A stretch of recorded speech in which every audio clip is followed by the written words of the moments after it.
નમસ્કાર દોસ્તો, હું પ્રોફેસર પ્રયત્કર કાનડિયા. આજે મારી સાથે છે ગાયત્રીબેન. એમને સૌ ન્યૂઝ રીડર કહીને જ બોલાવે છે, કારણ કે ન્યૂઝ રીડર જેવા જ છે. બાયડના વતની છે અને ખૂબ હોશિયાર અને બોલવામાં ચપળતા સાથે બોલે છે, સરસ બોલતા હોય છે અને એમનું અન્ડરસ્ટેન્ડિંગ પણ સારું છે. એટલે એમણે કીધું કે સર, આજે તમારી સાથે મારે ચર્ચા કરવી છે અને એક પોડકાસ્ટ પર વાત કરવી છે. એટલે મેં એમને આમંત્રણ આપ્યું. ગાયત્રીબેન ચર્ચાના જે મુદ્દાઓ હશે વાત કરશે. ગાયત્રીબેન, તમે વાત કરો જે ચર્ચાનો મુદ્દો હોય. Hello sir. હા જી, નમસ્કાર. એટલે સર, મેં તમારી સાથે અને તમારી ઘણી પુસ્તકો વાંચેલી છે, એટલે જે લાઇબ્રેરીના વિષયમાં હોય છે, અને લાઇબ્રેરીની ઘણી પુસ્તકો તો હું વાંચતી જ હોઉં છું. પણ આજે મારે તમને એ પૂછવું છે કે તમને હેલ્થ સાચવવું પસંદ છે, તમે આટલા ફિટ છો તો જોઈને લાગે છે, તો તમે હેલ્ધી બોડી માટે શું કરો છો? હેલ્થ સાચવવા માટે હું નિયમિત રૂપે જીમ કરું છું. જીમમાં લગભગ હું ના જાઉં, એકાદ કલાક મિનિમમ જીમ જવાનું. જીમમાં હું જે દિવસ ના ગયો હોય એ દિવસે એમ બહુ આમ એવું જ લાગે કે જવું જ પડશે એમ. જીમ એટલે એક મારા માટે એક આમ પોઝિટિવ વ્યસન જે કહીએ ને, હકારાત્મક વ્યસન કે જે આપણને આગળ લઈ જવામાં મદદ કરશે, કંઈક તો એવું જીમ મારા માટે થઈ ગયું. એટલે જીમ જવું 6 દિવસ તો જવાનું જ. રવિવારે જીમમાં રજા હોય એટલે રવિવારે બીજું કંઈક કરી લઉં, ચાલી લઉં, દોડી લઉં, એ રીતે. પણ જીમ એ મારો જીવ છે એમ કહીએ તો ચાલે, એવું થઈ ગયું છે અત્યારે હાલમાં. બીજું કંઈ હોય તો વાત કરો તમે. હા, એટલે સર, આજકાલની જનરેશન જે આગળ, એ લોકો પણ ડાયટને લઈને, હેલ્થને લઈને એટલા જ હોય છે. તો તમારે એવું કંઈ કહેવાનું થાય છે કે હેલ્થ સાચવવાની કોઈ ઉંમર હોય છે કે પછી? ના, એ તમારી બિલકુલ સરસ પ્રશ્ન છે.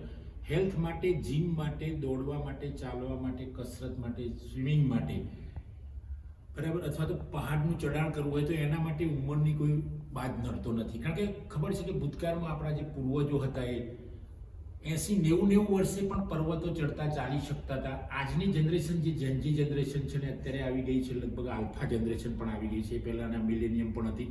તો મિલેનિયમ જનરેશન એ કદાચ જેનજી કરતાં તંદુરસ્તીની રીતે વધુ આગળ હશે. એનું રીઝન છે કે અત્યારે ફાસ્ટ ફૂડ ને બધું આવી ગયું. એટલે આ જનરેશનમાં ફાસ્ટ ફૂડ ખાવાનું, પણ છતાંય આ પેઢી આળસુ નથી, સતત એક્ટિવ છે. એટલે જો એમને એમની હેલ્થ સાચવવી હોય તો નિયમિત રીતે કોઈ પણ એક કસરત નક્કી કરી દેવી. ભાઈ, મારે જીમ જવું છે, યોગ કરવા છે, પ્રાણાયામ કરવા છે, મારે વોકિંગ કરવું છે, મારે સ્વિમિંગ કરવું છે, સાયકલિંગ કરવું છે. અત્યારે સાયકલ બી સરસ કસરત છે. તો આમાંથી કોઈ પણ એક કસરતમાં જોડાવવું જોઈએ. કારણ કે આજની જનરેશને મોટા ભાગે જે પહેલાંના જમાનામાં આપણા પૂર્વજો જે કામ કરતા એવું કામ કરતી નથી આ જનરેશન. કારણ કે એમને એવું માનસિક કામ હોય, માનસિક સ્ટ્રેસ બહુ હોય, અને માનસિક સ્ટ્રેસ અને શારીરિક તંદુરસ્તી જાળવવા માટે એમણે કસરત કરવી જરૂરી છે. હું તો સૌ મારા વિદ્યાર્થી મિત્રો હોય, યુવાન મિત્રો હોય, સમાજના કોઈ પણ સમાજના હોય, કોઈ પણ ધર્મ, નાતિ, જ્ઞાતિના હોય, એમને બધાને વિનંતી કરું છું મિત્રો કે તમારે બેનના પ્રશ્નનો હું જે જવાબ આપી રહ્યો છું, ગાયત્રીબેનના, સૌએ જીમ કરવી જોઈએ અથવા તો જીમના સંદર્ભમાં કંઈ પણ કાર્ય કરવું જોઈએ કે જેનાથી આપણી હેલ્થ સચવાઈ રહે. બેન, આના સિવાય સર, મારે બીજું પણ એમ પૂછવું છે કે તમે તો લાઇબ્રેરી ફિલ્ડના પ્રોફેસર છો, તો સક્સેસ માટે કોઈ જરૂરી આદતો જે સ્ટુડન્ટે રેગ્યુલર માટે અપનાવવી જોઈએ? હા, એટલે જનરલી મેં સફળતાની સફળ એવી બુક લખી છે. તો એની અંદર સફળતાના મેં ઘણા મુદ્દાઓ પણ આપેલા છે. પણ સફળ થવા માટે પહેલાં તો એક છે કે સફળ માણસ હંમેશા પહેલાં તો એ પડી જ જાય છે, અઢળક વાર પડી ગયા છે. તમે દુનિયાના મહાન માણસો જોશો, અબ્રાહમ લિંકન જોશો, આપણે ડૉક્ટર બાબા સાહેબ આંબેડકર, ગાંધી બાપુ જોશો, કોઈ પણ માણસ જે મહાન માણસો બન્યા છે, ડૉક્ટર અબ્દુલ કલામ, તો આ બધા પહેલાં સફળ થયા પહેલાં ક્યાંક ક્યાંક પડ્યા છે, ક્યાંક ક્યાંક એમને અસફળ ઘણીવાર થયા છે, પછી એમને સફળતા મળી છે. એટલે સફળ થવા માટે પકડી રાખવું પડશે એક ધ્યેય. અને સફળ થવા માટે 2 બાબતો તો ખાસ ધ્યાનમાં રાખવી જ પડશે. એક તો હેલ્થ, તમારું ફિઝિકલી હેલ્થ બી સારું હોવું જોઈએ.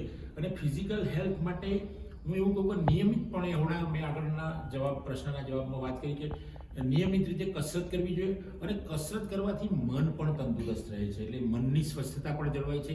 અને એના માટે કોઈને હોય કે ભાઈ મારે ધ્યાન કરવું છે તો ધ્યાન કરે, અથવા તો યોગાસન, ઘણી બધી કસરત છે જુદા જુદા. ટૂંકમાં શરીરને કલાકમાં એકવાર એનો પરસેવો નીકળી જવો જોઈએ શરીરનો, અને શરીરને થવું જોઈએ કે ના, હવે મારે બરાબર છે. એટલે હેલ્થ સાચવવી જોઈએ આજની જનરેશને સફળતા માટે ખાસ. તો સર, તમારું સક્સેસ માટેની વાત અને હેલ્થ બંનેની વાત સાચી છે. તો પછી તમને એવી કોઈ મૂવી કે એવો કંઈ શોખ જે તમને ઇન્સ્પાયર કરે છે આ બધું? ઇન્સ્પાયર્ડમાં તો કેવું હતું, નાનપણથી હું ગામમાં રહેલો. મારું બાળપણ લગભગ ગામડામાં 12મા ગામડામાં સુધી વીત્યું. એટલે ગામડાની અંદર જુદી જુદી રમતો, કબડ્ડી, ખોખો, ક્રિકેટ, આવી રમતો, ગિલ્લી દંડો, આંબલી પીપળી, તો આ બધા રમતોમાં ભાગ લીધેલો. કબડ્ડી, તો એ રમતોમાં ભાગ લીધા પછી અમે બહુ તંદુરસ્ત થઈ વખતે હતા કે આખો દિવસ દોડધામ જ કરતા હોઈએ. એ પછી આગળ ભણવા કોલેજમાં અમદાવાદ આવવાનું થયું તો ત્યાં પણ કસરત છોડી નહીં. કારણ કે કસરત એ શિક્ષકોની, એમાં ખાસ કરીને મારા પિતાશ્રી શિક્ષક હતા, એમની પ્રેરણા. કોઈક મૂવી જોઈએ તો એમાંથી પણ આપણને જોવા મળે.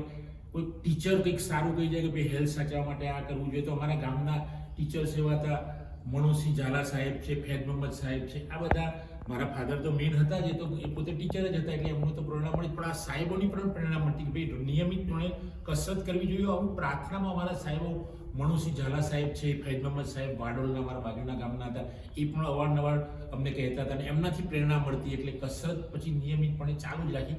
ક્યાંક ક્યાંક છૂટી જાય, પણ લગભગ 2-3 મહિના તો ભાગ્યે જ છૂટી હોય, વચ્ચે છૂટી હોય તો 1-2 મહિના જાય, પછી પાછી ચાલુ રેગ્યુલર થઈ જાય. પણ નિયમિતપણે કરવાની ખરી અત્યારે તો એવું જ છે કે નિયમિતપણે હું કસરત કરું છું.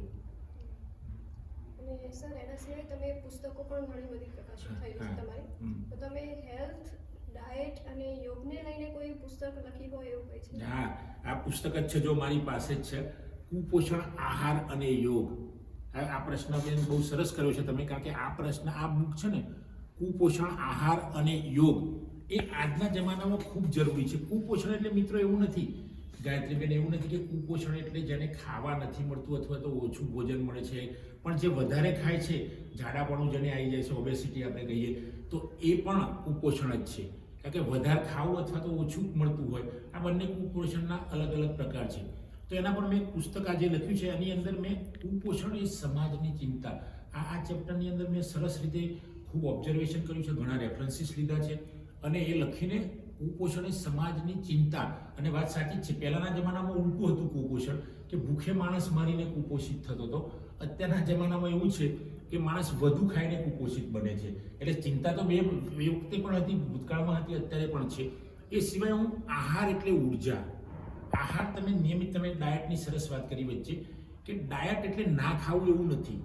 ડાયટ એટલે બિલકુલ ભૂખ્યા રહેવું એવું નથી. આ બધાની માનસિકતા, ડાયટ કરવું એટલે ઉપવાસ કરી દેવો એટલે એવું નથી. હેલ્ધી ખોરાક લેવો, પ્રોટીનયુક્ત, કેલ્શિયમયુક્ત, જે બધા જ તત્વો ભોજનની અંદર જે આપણને બધા જ તત્વો મળવા જોઈએ.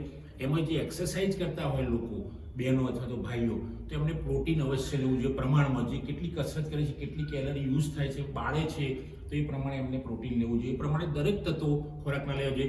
આ મારા પુસ્તકની અંદર એનું મેં લખ્યું છે, આહાર એક ઉર્જા છે, એ સંદર્ભમાં. પછી યોગ વિશે પણ આમાં વાત કરી છે આ પુસ્તકની અંદર. યોગ, કસરત, પ્રાણાયામ, જુદી જુદી પ્રકારની એક્સરસાઇઝ આવે છે, એની પણ મેં અહીંયા છણાવટ કરી છે. તો તમે યોગ કરશો તો બહુ ઉત્તમ છે. યોગ ના ફાવતા હોય તો તમે હળવી કસરત કરો, હાર્ડ કસરત કરી શકો, જેવું તમારા શરીરને અનુકૂળ હોય, જેવું તમારા મનને અનુકૂળ હોય. તો કસરત કરવાથી મિત્રો છે ને, તમારું માઇન્ડ ફ્રેશ થઈ જશે, શરીર તો ફ્રેશ થશે. સામેવાળી વ્યક્તિ જોડે પણ તમે વાત કરતા હશો તો હકારાત્મક વાત કરશો, કારણ કે કસરતની અંદર તમને જે સ્ફૂર્તિ મળી છે, તમને જે રિફ્રેશમેન્ટ મળ્યું છે, એના કારણે તમે દરેક માટે પણ હકારાત્મક રહેશો, પોતે પણ હકારાત્મક વિચારતા થશો. ચિંતા તો બધાને હોય, દુનિયાનો કોઈ એવો માણસ નથી કે જે ડિપ્રેશન, ચિંતા વગર જીવી શકતો હોય, તણાવ વગર. બધાને હોય, પ્રમાણ વધઘટ હોઈ શકે, પણ ચિંતામાં તો દરેક માણસ કઈ કામની ચિંતા હોય, કોઈનો બીજો ચિંતા માણસને હોય જ. અને એ ભાગ્યે જ કોઈક એવો સંત પુરુષ હશે કે જે ચિંતાથી પર થઈ ગયા હોય. એવા કોઈક સંતો હશે, પણ જનરલી જે સાંસારિક જીવન જીવે છે એને તો કંઈ ને કંઈ ચિંતા. એટલે આ ચિંતા દૂર કરવા માટે આ તમારે કુપોષણમાંથી મુક્ત થવું પડશે, તમારે ડાયટ સરસ રીતે હેલ્ધી ખોરાક ખાવો પડશે, અને યોગ, કસરત વગેરે કરવું પડશે, જે અમારા પુસ્તકમાં પણ એમાં બતાવ્યું છે. તો મિત્રો, પુસ્તક સમય મળે તો વાંચશો. આ પુસ્તક તમને પબ્લિક લાઇબ્રેરી, એકેડેમિક લાઇબ્રેરીમાં મળી જ રહેશે, એટલે ત્યાંથી તમે ઇસ્યુ રિટર્ન કરી શકો છો. આ તમારા પ્રશ્નનો જવાબ છે બેન. તમારે પૂછો છે એવો પ્રશ્ન બેન? Okay, very good. અમારી જોડે ન્યૂઝ રીડર ગાયત્રીબેન, અમે એમને ન્યૂઝ રીડર કહીને જ બોલાવીએ છીએ, એવા ગાયત્રીબેને બહુ સરસ ઇન્ટરવ્યૂ લીધો, મારી સાથે બહુ સરસ ચર્ચા કરી.